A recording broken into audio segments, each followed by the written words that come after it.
Your sister deserved the bonus. She's the successful one. My mom smirked while handing me leftovers. I just nodded and said, then she can handle your rent too. That night, I canceled every payment and watched their faces drop when the landlord came knocking. Hey, Reddit. Before we dive in, I've noticed the channel is losing some traction and subscribing is the best way to support us. It's quick, free, and it truly helps grow this amazing community. Let's start the story. I used to believe loyalty meant staying, even when it hurt, even when your own mother looked you in the eyes and made it clear without flinching that you'd always be second best. I'm 29, and for most of my life, I've been the quiet one, the dependable daughter. I didn't make a scene when my sister got the biggest slice of cake on birthdays. I didn't complain when my parents raided the college fund to pay for her business school, leaving me to juggle work and community college. And I definitely didn't speak up when I was asked, no, expected, to move back in and help with bills when my dad passed while my sister got to stay in her downtown condo with her fiancé and 2 dogs. My sister, Lara, has always been the golden child, tall, elegant, and always impeccably dressed. She runs her own marketing agency and somehow always has a glass of wine in hand when I see her, like she's just stepped out of a lifestyle magazine. She's also the type who brags about manifesting success while conveniently forgetting that her rent was covered by her parents until she was 28. I moved back home 2 years ago. My mom needed help after dad passed, and I didn't hesitate. I figured I'd stay a few months, pay rent, help with the house, and maybe get some emotional support in return. That was a joke. The emotional support flowed one way, me to her. Meanwhile, Lara barely visited unless she needed something. I've been covering most of the bills since I moved in. Mom's on a fixed income, and the house isn't cheap. I didn't mind at first. She's my mom, but things started shifting. She began expecting me to do more, errands, cooking, organizing Lara's bridal shower, while brushing off my efforts at work as if they were hobby level at best. I'm a data analyst. Not flashy, not loud, but I work hard, and I'm good at what I do. Last month, I got a performance bonus. Not a huge one, but enough to feel proud of. I told Mom over dinner, expecting at least a small congratulations. She didn't even look up from her phone. Lara deserves the bonus. She is the successful one, she said with a smirk, handing me cold leftovers like I was a dog begging for scraps. I blinked. That was all I could manage. Just blink and bite my tongue so hard I tasted blood. Later that night, I sat on my bed staring at my banking app. The mortgage, utilities, groceries, her credit card payment, all of it came from me. Thousands over the last year. I've been holding this house together while she smiled at Lara's Instagram posts and praised her every move. So I made a decision. No drama. Just quiet surgical withdrawal. I opened every recurring payment I had linked to the household, and I canceled them. Mortgage. Gone. Utilities. Done. Her credit card. Not my problem anymore. The next morning, I packed a bag and told her I'd be staying at a friend's for a few days to work on a project. She barely looked up from her coffee. She asked if I could grab Lara's favorite wine on the way back. By the end of the week, the first signs started showing. The power got shut off. I got a panic text about the Wi-Fi being down. Then came the call about the mortgage being overdue. I didn't respond. Then came Saturday. I parked down the street and walked up just in time to see the landlord knocking on the door. My mom opened it in a silk robe, looking like someone who hadn't had to face consequences in decades. Her face fell. I watched from a distance, out of sight, as she scrambled to explain herself, confusion morphing into anger, then fear. Lara, who had dropped by, stood in the hallway behind her, mouth open like she couldn't believe someone had dared disrupt their perfect little bubble. The landlord handed over the final notice. 2 months past due. Eviction pending. I didn't stick around. I walked back to my car with my head high for the first time in years. I crashed at my friend Maya's for a few days. She knew everything. She was the one who told me months ago that I was being used. I hadn't wanted to believe her. But that dinner, that smirk, that sentence "your sister deserved the bonus" was the final nail. A week later, my mom called, then texted, then emailed. I ignored them all. She even tried reaching out to my boss through LinkedIn saying it was urgent. I blocked her. Then Lara called. Her voicemail was pure venom. How dare you do this to Mom? She's grieving. She's old. You're heartless. I laughed for a full minute before deleting it. But then she said something in her second message that made my blood run cold. Fine. Since you're abandoning her, I guess I'll have to move in. But don't think I'm paying a cent. You're still responsible. That house is yours too. That's when I realized this wasn't over. They weren't just angry. They were plotting to throw it back on me, and I had to act fast before they tried something worse. I scheduled a meeting with a lawyer the next day because while I had walked away emotionally legally, that house was still in my name, part of the will, something I'd never questioned until now. What I found out next changed everything, and it made one thing very clear: I wasn't done yet. The lawyer's office smelled like pine wood and ink, crisp, professional, and sterile, like the kind of place that doesn't tolerate emotional nonsense. I sat across from Mr. Klein, a sharp-eyed, gray-templed man who had been my dad's estate attorney.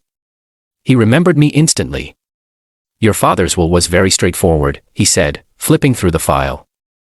After his passing, the house was left jointly to your mother and you. Not Laura. Not anyone else. I nodded. I'd known that. What I didn't know was that in the fine print, he had added something subtle but powerful. If your mother can no longer maintain the property or defaults on her share of expenses, he said, adjusting his glasses, the full rights of sale and control pass to you. That line stopped me. So you're saying I can sell the house? You can do whatever you like. She hasn't paid a cent toward the mortgage in over a year. Correct? I nodded again. This time slower. The shock settled like a stone in my gut. He closed the folder. Then you have every legal right to evict her. I walked out of the office feeling like I was seeing the street for the first time. Everything was too bright, too loud, too real. I had spent my entire life being the silent, reliable one, the background daughter. And now? I held the future of that house in my hands. I didn't act immediately. I spent 2 weeks laying the groundwork. I transferred all remaining property documentation into a separate trust in my name alone. I filed the paperwork to begin the eviction process. I even found a realtor who specialized in inherited family properties. But before any of that could go into motion, I got a surprise visit. It was a Tuesday afternoon. Maya was at work, and I was alone when the knock came. I opened the door and nearly laughed. It was Laura in a blazer and designer sunglasses, holding a Starbucks cup and wearing that polished sneer she reserved for wait staff and cashiers. We need to talk, she said, barging in without waiting for an answer. I didn't offer her a seat. She looked around, clearly unimpressed. You've been staying here? Wow. Cozy. I stayed silent. She wasn't here to make peace. So, she said, swirling her coffee. You've made your point. You threw your tantrum, but it's time to get over yourself and fix this. Mom's a wreck. Is she? I said coldly. She hasn't slept in days. She keeps saying you're going to kick her out. You wouldn't actually do that, right? I didn't answer. Her expression faltered for the first time. You're bluffing. I'm not, I said simply. She gawked at me. You'd really throw our mother on the street after everything she's done for you? I laughed.